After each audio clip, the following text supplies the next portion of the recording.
Avec l'aglo, plus belle la vie.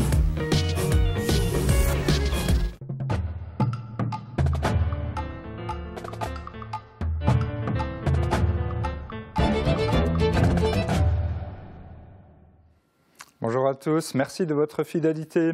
Un petit rappel, quelle est la plus grosse bêtise que vous ayez faite à l'école? C'est la question posée cette semaine sur le Facebook de Mosaïque. Nous avons déjà de nombreuses et très croustillantes réponses.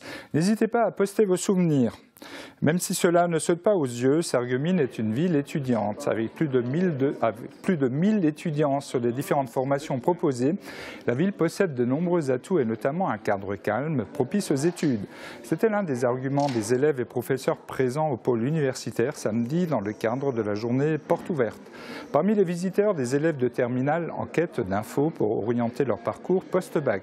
Le sujet sera développé dans un instant dans notre JT et complété par notre invité du jour, Marc Zingraf, vice-président de l'AGLO, en charge de l'enseignement supérieur à Sarreguemines.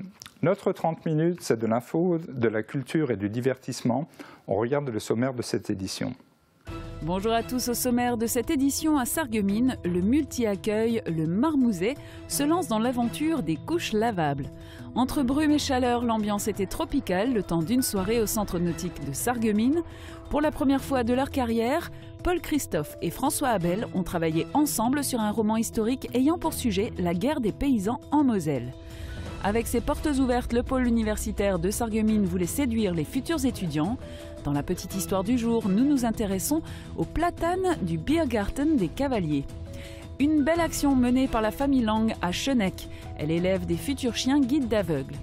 Hier, Laurence Laguna, vous avez préparé l'entrée. Aujourd'hui, on passe au plat avec une papillote de poulet, quinoa et carottes. Bonne journée avec Mosaïque.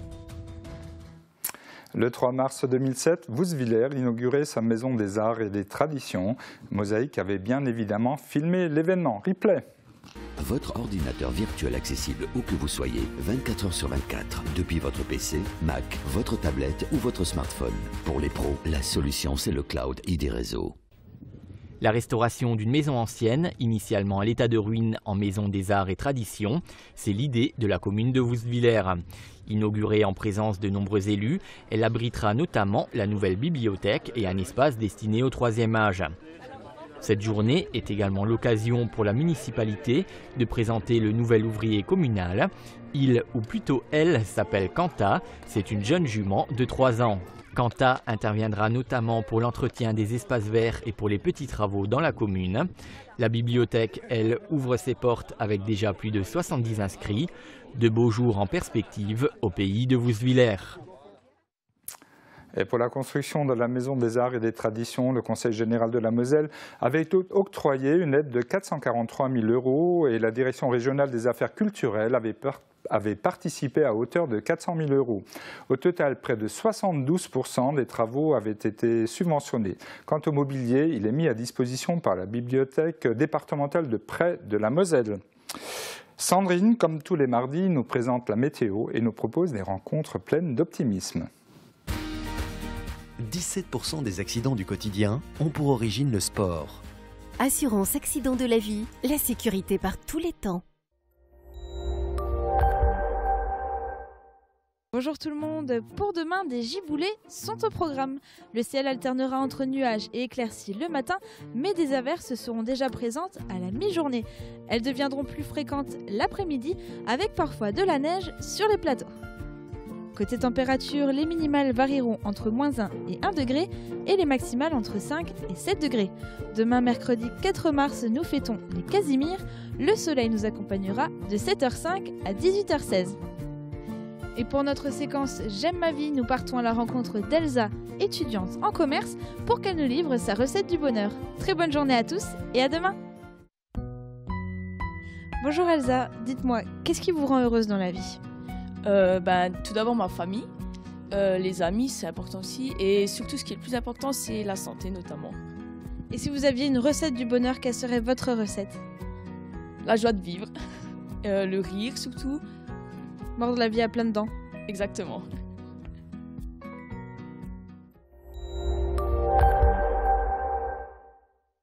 Je parraine un ami et tout le monde y gagne. Mon filleul, ma banque et moi. Au Crédit Mutuel, un client satisfait rayonne. Le Conseil régional de Lorraine vous présente la météo des neiges.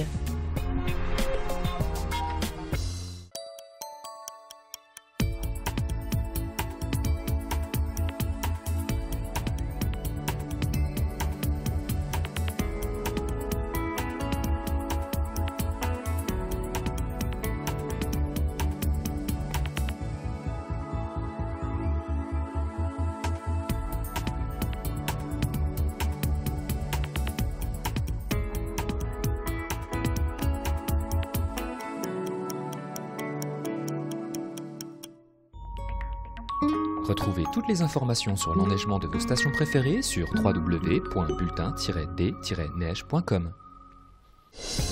Le Conseil régional de Lorraine vous a présenté la météo des neiges. Dans son édition du jour, le RL annonce la fin de Fessenheim. François Hollande a réaffirmé hier que la centrale nucléaire, dont l'unité de production numéro 1 est à l'arrêt depuis samedi soir suite à un incident, serait fermée à l'horizon de la fin du quinquennat. Le débat sur la fessée a toutes les chances d'être relancé en France. Le Conseil de l'Europe doit se prononcer demain à Strasbourg sur une réclamation d'une ONG britannique qui reproche à la loi française de ne pas interdire totalement les châtiments corporels envers les enfants. Avec ses 2 banquettes et son volant en bois, elle a dû faire sensation. La Vivinus de Dietrich, première voiture à circuler dans les rues de Sarreguemines en 1900. Le mois prochain, elle sera la vedette de l'exposition Arquebuse et Tempo au musée de la Faïence. La suite de l'info dans le JT de Mosaïque.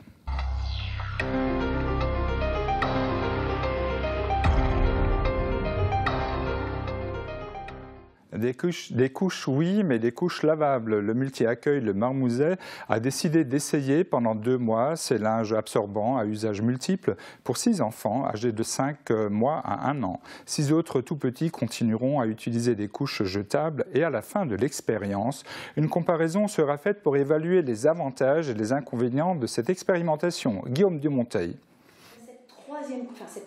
Concentration maximale pour les mamans qui assistaient à la réunion d'information.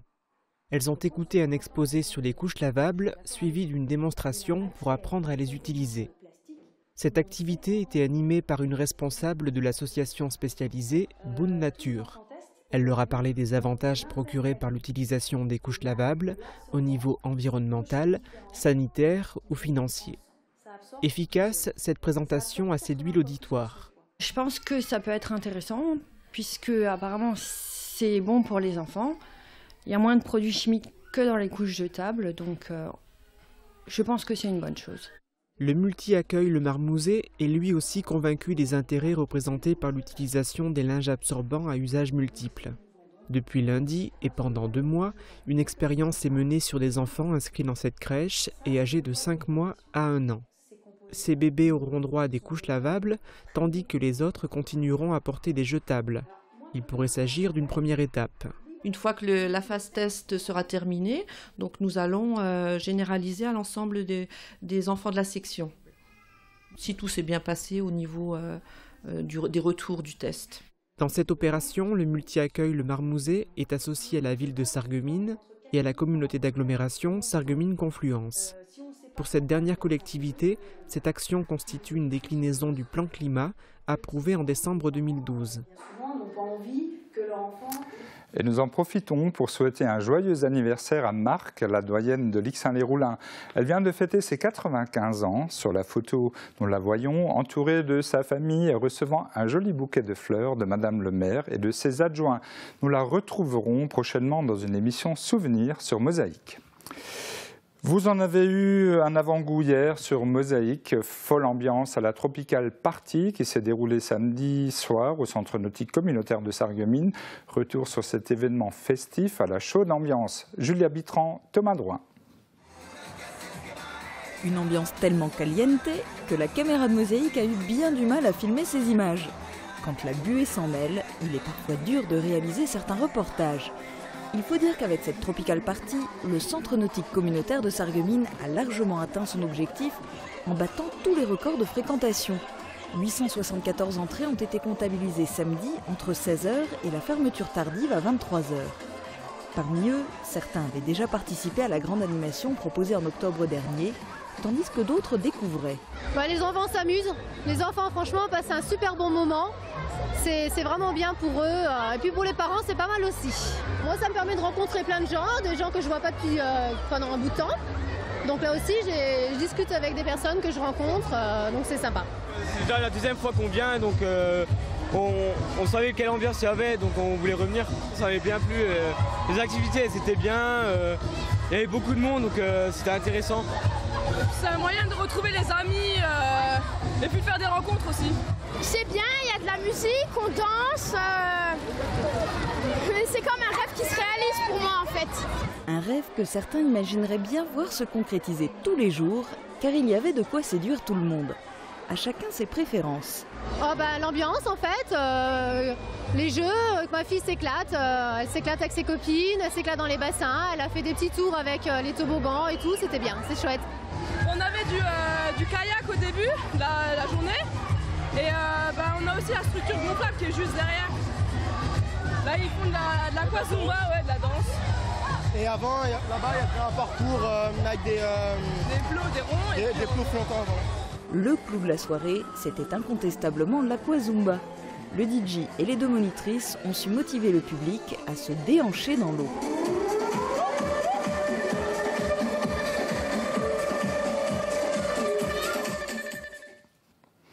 Et sachez que 3 gros événements de ce type devraient désormais ponctuer l'année au centre nautique. Les mois retenus, octobre, février et début juillet. Les élections départementales approchent. La ville de Sarreguemines nous fait savoir que les 22 et 29 mars, les services municipaux assureront le transport des personnes à mobilité réduite de 10h à 12h et de 14h à 16h. Toute personne intéressée peut prendre contact avec la mairie.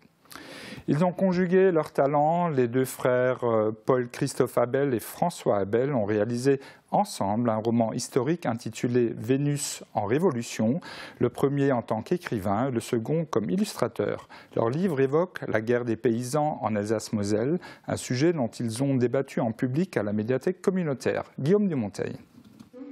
Il y avait un carton. Vénus en révolution. C'est un ouvrage qui devrait séduire les amateurs d'histoire.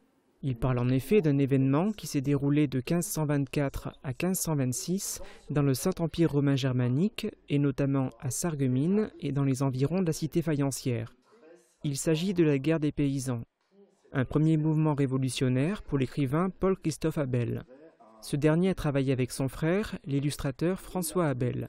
Les deux artistes collaboraient ensemble pour la première fois. C'est un peu plus difficile puisqu'on se connaît, donc il est peut-être un peu plus exigeant, quoi. Là où d'autres prennent des gants pour vous parler du sujet, etc., ou pour critiquer éventuellement les esquisses que vous faites, les avant-projets. Lui, il a tout de suite été très direct en disant soit c'est bon, soit c'est pas ça du tout, il faut refaire. Certaines illustrations, je les ai refaites 3-4 fois pour arriver à quelque chose de correct. Les illustrations de François Abel apparaissent dans des moments charnières du roman. Les deux frères souhaitent de nouveau pouvoir travailler ensemble. Ils ont ainsi le projet de réaliser une bande dessinée sur Yossel de Rosheim, avocat des Juifs, sous Maximilien Ier et Charles Quint. Et le 17 avril, Marianne Gabriel recevra dans l'émission Entre les lignes Paul-Christophe Abel pour discuter autour de leur livre intitulé, je le rappelle, Vénus en révolution. Que faire après le bac? C'est la question qui hante les élèves de terminale. Et quelle réponse y apporter, sachant qu'ils vont devoir exprimer leurs vœux dès maintenant? Pour les aider, les filières d'études post-bac proposent des journées portes ouvertes. Le pôle universitaire de Sarreguemines vient d'organiser la sienne. Thomas Drouin. Sarreguemines n'est pas comparable à des villes comme Metz, Nancy ou bien Strasbourg. Toutefois, elle n'est pas non plus à négliger lorsqu'il s'agit de parler de formation post-bac. Au centre des cursus proposés dans la cité Défaillance, le pôle universitaire où étudie une majorité des étudiants sarregueminois et qui ouvrait ses portes samedi. Ici, plusieurs cursus sont proposés. On peut étudier le droit, la gestion administrative et commerciale ou encore la logistique. Les étudiants et les professeurs de chaque formation se sont mobilisés pour répondre aux questions des visiteurs et il ne faut pas croire que ces derniers ne viennent que de la proche Moselle-Est. On a eu par exemple une personne de Romba voilà, qui se déplace, des personnes d'Alsace qui viennent jusqu'à nous, essentiellement locales aussi, des personnes, voilà, mais c'est avant tout l'attrait de la formation qui ont fait que voilà, ils se sont déplacés et qui nous rendent visite. Si les étudiants locaux bénéficient souvent d'un logement chez leurs parents, les responsables des formations mettent en avant l'existence de logements universitaires pour les visiteurs plus lointains tentés par l'aventure d'étudier à Sarreguemines.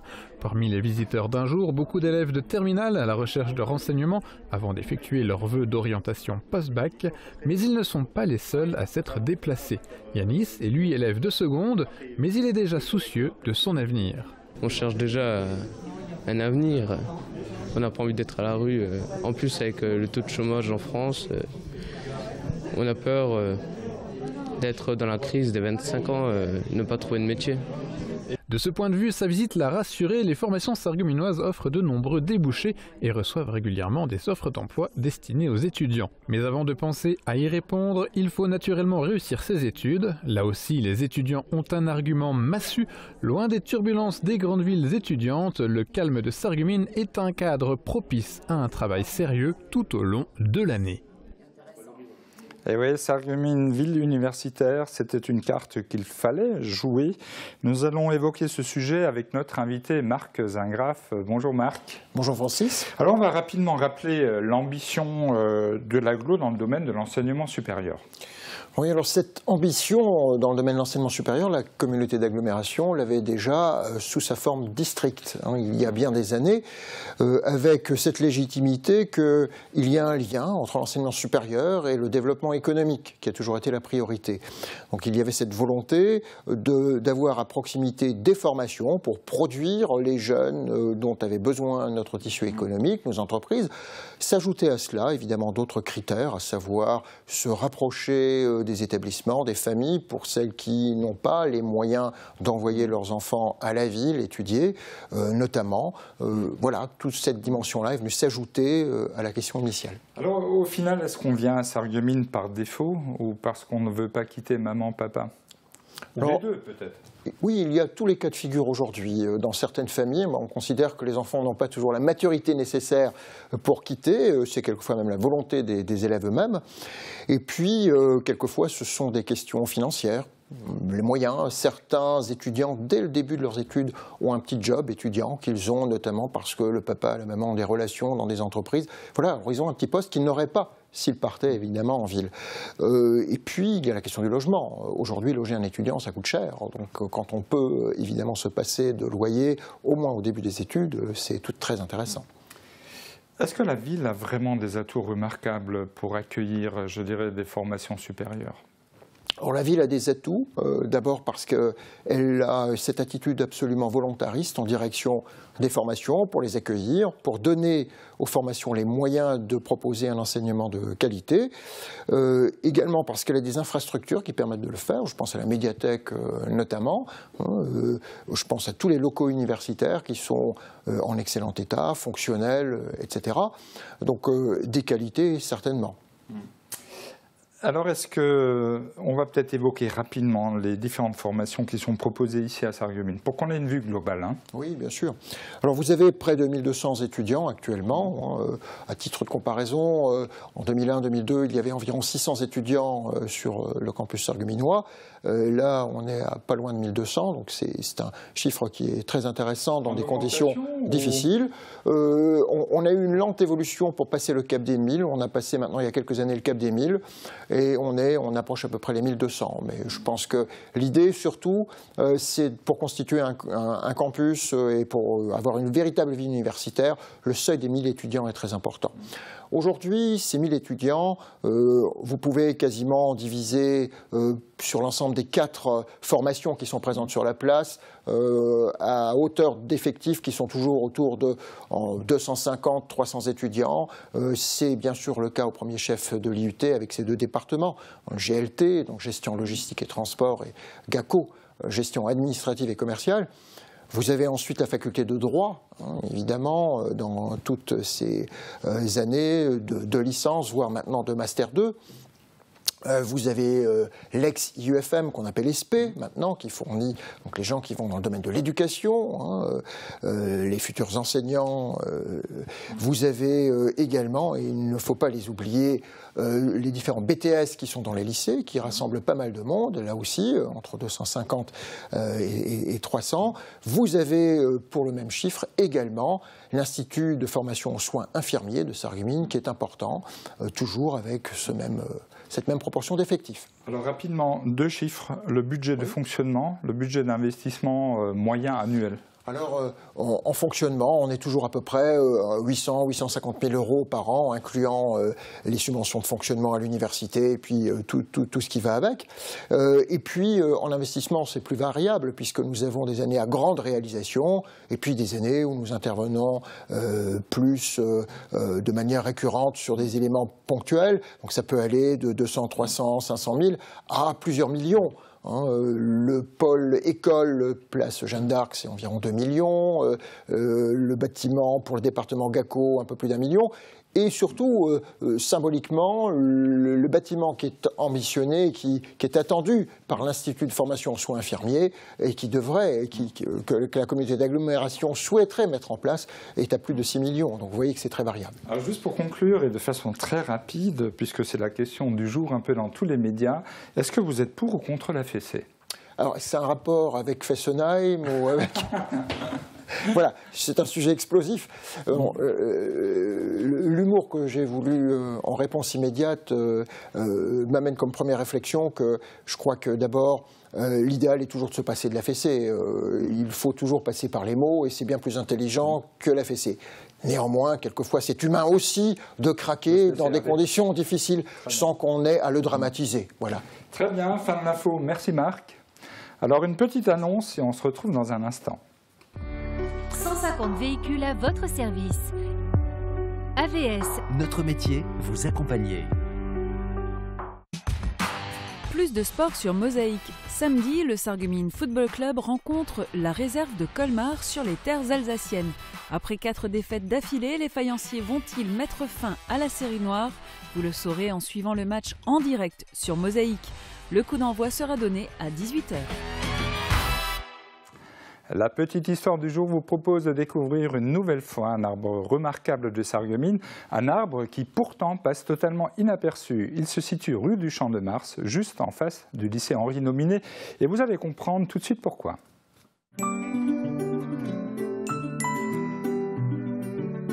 FBS, du bon temps par tous les temps.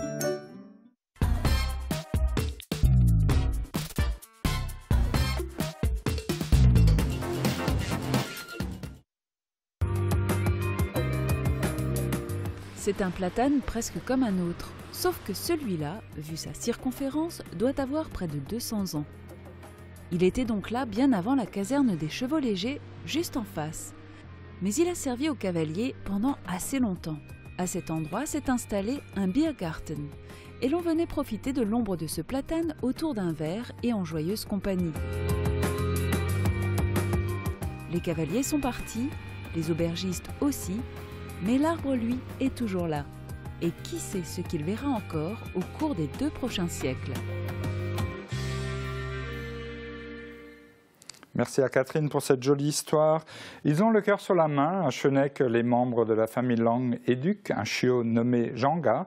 Ils lui apprennent la propreté et l'obéissance. Dans quelques semaines, ils mettront de côté leur attachement, car Django va devenir un chien guide pour personnes déficientes visuelles.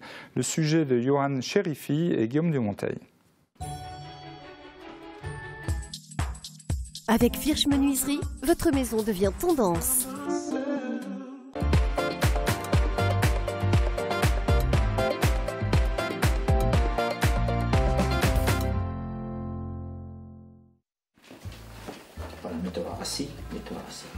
Nous avions toujours des chiens et nos chiens avaient 16 ans et demi et on ne voulait plus s'engager, étant déjà à un certain âge, on ne voulait plus s'engager sur une période trop longue. Donc comme à l'exposition Canine à Metz, on avait vu l'association des chiens guides de Wapi On s'était renseigné un peu pour voir comment ça se passait, donc nous avons posé notre candidature. Et à un moment donné, ils nous ont téléphoné pour venir voir où on habitait. Django, c'est le deuxième chien que nous avons. Hein. Donc nous avions un premier chien, donc Isalis. C'était un challenge qu'on s'était fixé. On s'est dit, tiens, on va essayer de faire le maximum pour arriver à... Et finalement, je trouve on a réussi notre mission puisque le chien a été remis à une personne. Il a fait son éducation à l'école et en ce moment, il est remis à une personne à Metz. Nous avons rencontré et qui est très satisfaite. Le chien fait son travail correctement. Donc, pour nous, c'est une satisfaction également puisque c'est la condition qu'on s'était posée d'arriver à l'éduquer correctement pour justement que ça se passe bien. Le chien, on le reçoit à 2 mois et nous faisons donc l'éducation de base, c'est-à-dire on lui apprend la propreté, l'obéissance, certaines règles qu'il faut lui apprendre. Et ça à peu près pendant 10 à 12 mois, jusqu'à ce qu'il ait 1 an. Et au bout d'1 an, il part encore en formation entre 8 et 10 mois à l'école à Metz, où on le forme, c'est une formation spécifique qu'il a donc avec un éducateur spécialisé. Des choses que nous ne pouvons pas lui apprendre. Hein. Nous, c'est uniquement la sociabilité, que ce soit un bon chien de compagnie. Si on n'avait pas été à la retraite, je pense qu'on n'aurait pas pu le faire, hein, puisqu'il faut vraiment consacrer pratiquement tout son temps au chien. Hein. Il faut être là pour lui, c'est-à-dire qu'il sache qu'il y a toujours quelqu'un, puisqu'après il sera toujours en compagnie de la personne, il ne la laissera jamais seule. Voilà. On passe à présent à la suite du menu de la semaine que vous propose Laurence Laguna. Le plat du jour, un poulet en papillote accompagné de carottes et de quinoa, la fameuse céréale des Incas. Belle et fonctionnelle, les cuisines Aviva présentent entrée plat dessert. Aviva, la cuisine qui vous va.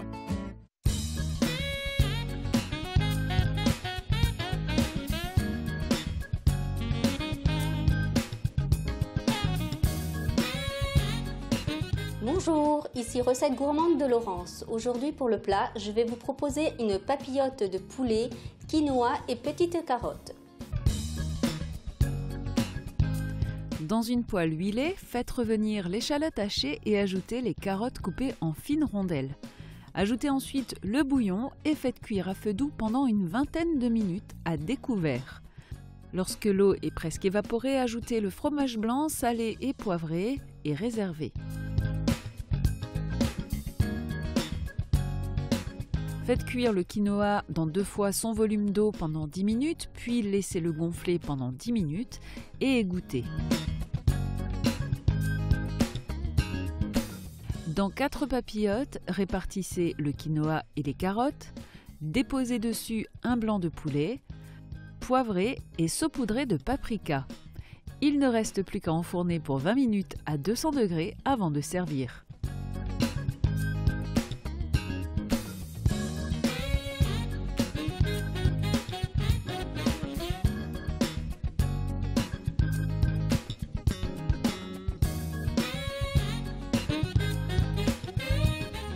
La petite astuce du chef, vous pouvez badigeonner votre petite escalope de moutarde pour donner un peu plus de piquant. Bon appétit!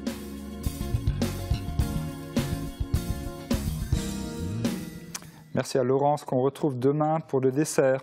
Et cette sortie que nous propose l'association culturelle et sportive de Roulin et l'association culturelle d'Alstin, une Zumba partie caritative, vous est proposée ce samedi 7 mars de 14h30 à 19h à la salle Omnisport d'Alstin. Le bénéfice de cette manifestation sera entièrement versé à l'ARAM. C'est la fin de cette édition. Merci de l'avoir suivi. Excellente journée à tous.